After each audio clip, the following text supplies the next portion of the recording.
And Dr. McKinnon, of course, Edwards McKinnon is one of the most prominent of the archaeologists who've been working there over the last few decades. He's a good piece of evidence that real archaeologists are born, not made, I think, because he was doing archaeology before he was one, officially. But so he came into archaeology like many other the prominent archaeologists have from another field, but then he's been working in archaeology in Sumatra for the last 40-something years. And he's been a discoverer of a huge number of sites all over Sumatra, as well as other parts of Southeast Asia, but Sumatra has always been his main focus of interest. Of course, Sumatra is extremely important in the cultural history of Singapore. The first rulers, according to the Malay Annals of the Malays, lived in Singapore. And archaeologically speaking, we have at least found evidence that there have been peoples related to those of Sumatra living here for 700 years. ICES also has been involved to a certain extent in doing some archaeological research in Sumatra, particularly in the Jambi site in the past.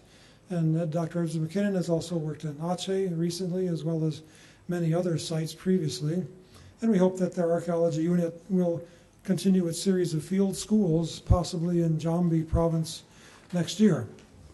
So it gives me now great pleasure to give the floor over to Dr. Edwards McKinnon and his talk on ancient Fansur, the case for Panchu. Dr. McKinnon. Thank you very much, John.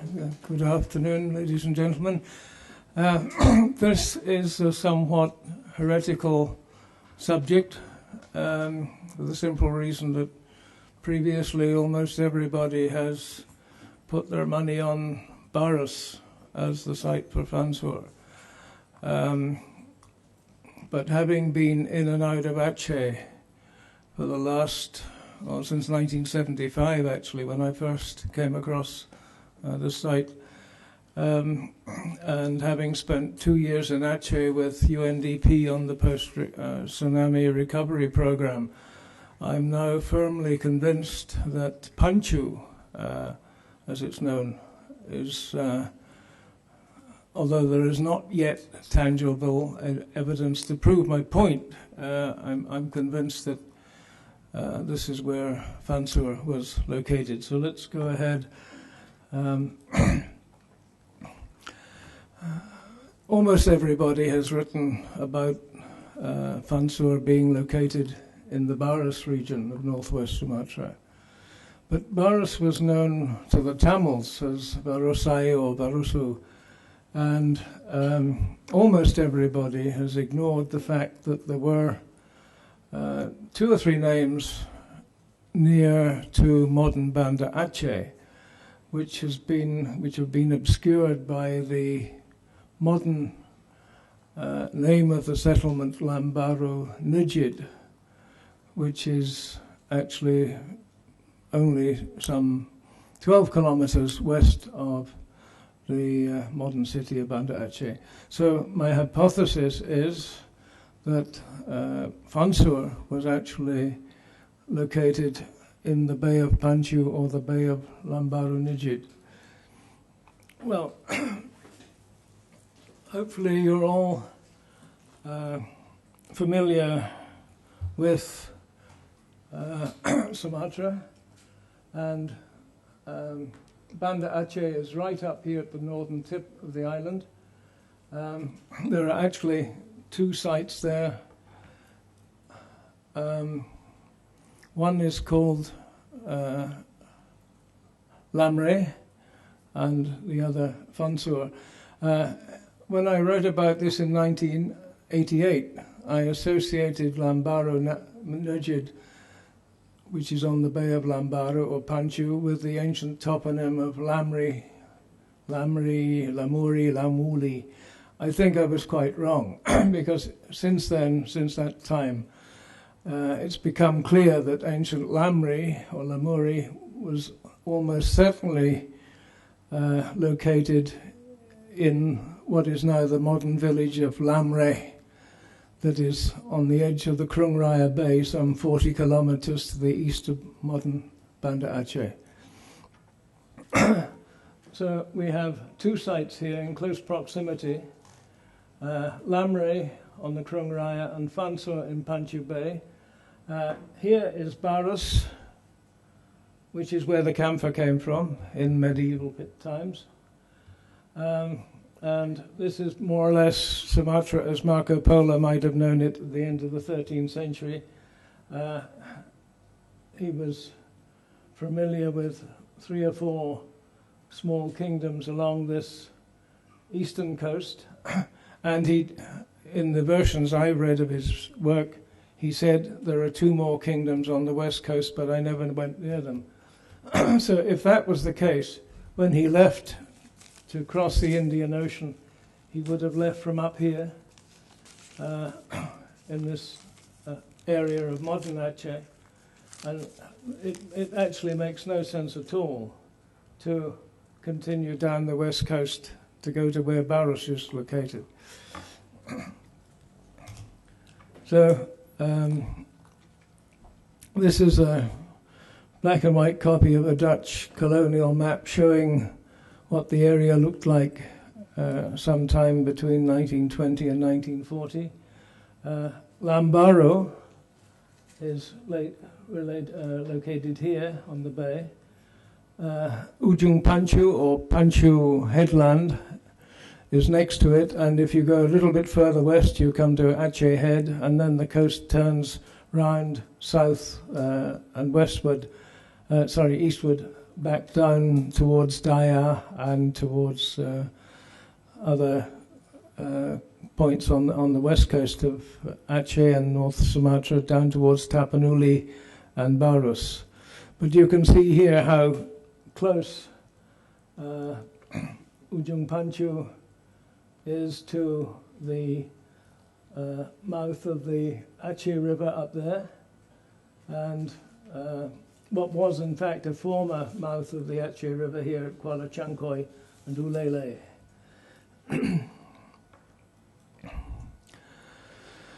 Ujung Pancu, or the name of Pancu, first appears in a European source in 1584.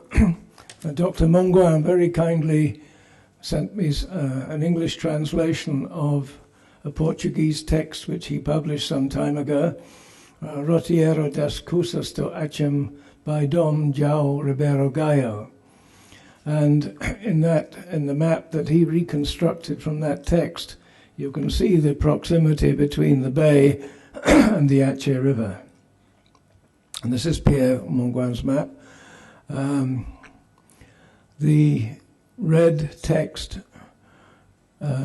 shows the Bay of Pancu with the island Pulau Angkasa, and the Portuguese text points out that in fact you could anchor between the island and the coast.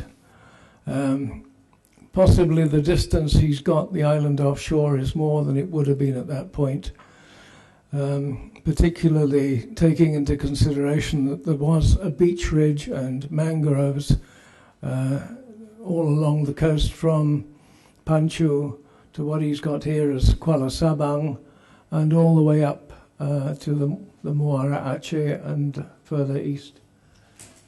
So this is Pierre's reconstruction of what the area would have looked like at the end of the 16th century. This is a Dutch map from 1924, which shows Lambri as virtually completely surrounded by water, and a long beach ridge which came up to near Ulele. And this was one of the former mouths of the Aceh River, with the major mouth up here somewhere. This one. This is the major mouth of the Aceh River at that time. This is what the area looked like after the tsunami of 2004.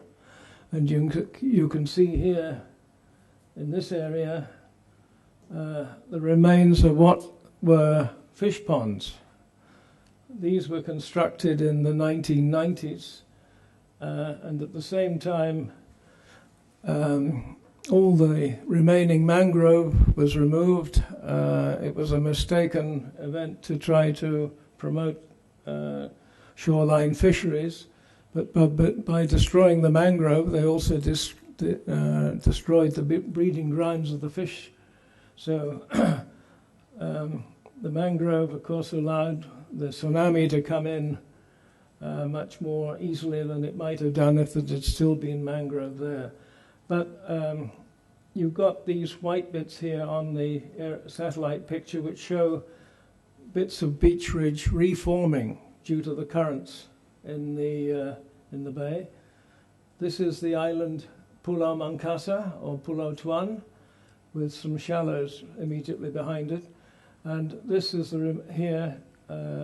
Lampagar is where there's the remains of the beach ridge which sweeps around to join this bit, Lam Tengo, where there's a small stream coming in here. Previously there was a river that entered the bay where there's a right angle in the road, which was called the Kuala Panchu. That's now pretty well disappeared underwater at high tide.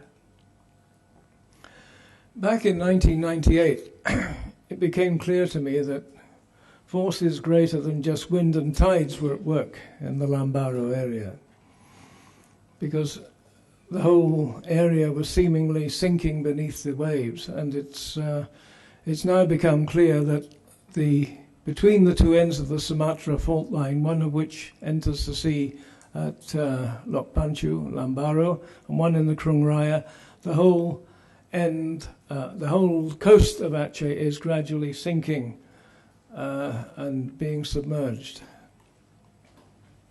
Moreover, nowadays, we now know that there were a whole series of major seismic events prior to the earthquake and tsunami of 2004. There is scientific research that tells us that there were two major events, one in 1390 and a second in 1450, which would have affected what was Panchu. But since then, there have been other major quakes and tsunamis in 1833, in 1936, and of course the horrendous event of December 26, 2004. So over the centuries, earthquakes and tsunamis have had a major impact on coastal settlement in this region. And this is the Sumatra fault line, how it bifurcates in the Aceh Valley, with one bit coming at the lines on the map are not entirely accurate, but the bit that goes out on the left is the end of the fault line that goes out through the Bay of Panchu, and the one on the right is the line that goes out through the Krung Raya Bay, and the whole coastline in between them is gradually sinking, I'm told, at a rate of about 2 centimeters a year, which in geological terms is actually quite fast. If we go back to the Arab texts of the 9th century, they tell us that Kapur Fansuri, or the camphor of Fansur, was found on this coast, and this undoubtedly came from Barus, the region around the Bay of Tapanuli in northern Sumatra, and it was known to Tamil merchants in ancient times as Varusai or Varusu. A Tamil inscription was found at a site called Lobotur back in the mid-19th century, and this is an inscription which dates to 1080 of our Common Era, or 1010 Saka, and was erected by a guild of Tamil merchants who called themselves the 500 from 1,000 directions. And these are some shots of Barus, what it looks like at the modern time. A picture of the camphor tree, which is becoming extremely rare, Dryobalanops aromatica, which provides camphor in its bark, in its stems and branches. And a picture of an Arab dhow as it might have been sailing the seas of Southeast Asia in the 9th century. Now, if we go to Tibbets, who has written extensively on Arab sources in Southeast Asia, he said that Fansur was a name found in the literature of several races excuse me, from the 8th century to about 1430. So there seems to be no reason to doubt that it's a genuine name. There's no reason to doubt that Fansur existed. Nevertheless, it seems extremely likely that Fansur was not Barus, Barusu, but a separate toponym and in a different location. And I'll come back to this point later on.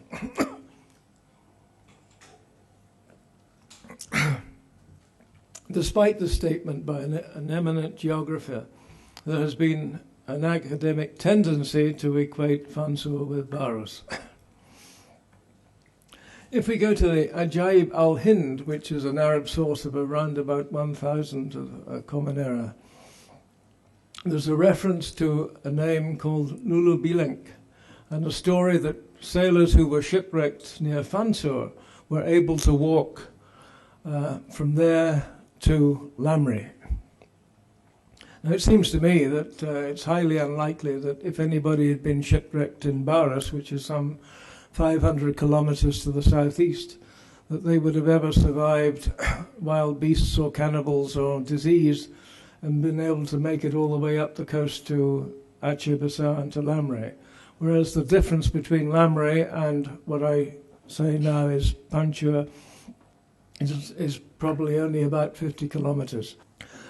We do have a little archaeological evidence of pre-sultanate settlement in Aceh. This head of a bodhisattva was recovered from an unknown provenance in Aceh in the late 19th century, which suggests a pre-Islamic Buddhist presence in Aceh, probably around about the 11th century. And in the last few years we've discovered no less than about 6 habitation sites which can be dated to the pre-Sultanate period, despite the fact that there is a lot of coastal disappearance in the meantime. And as I mentioned earlier, Marco Polo, who reputedly spent 6 months in Sumatra waiting for the monsoons in 1292, described 6 countries which he said were Dragoian, possibly Tamiang, Perlak, Pasai, Padilla, Lambri and Fansur as all being polities on that northern part of Sumatra. He says specifically that he did not visit 2 other countries which were on the other or western side of the island. So it makes sense that if he took off for Sri Lanka and India, he took off from what is now round about Banda Aceh. So to go back to the map, Marco Polo would have left Sumatra from this top left-hand corner, where he refers to 2 polities, Lamri or Lamuri and Fansur. And he mentions an island, Gamispola, off the coast of Aceh. Well, there are several islands up there, the largest of which is Bulawai.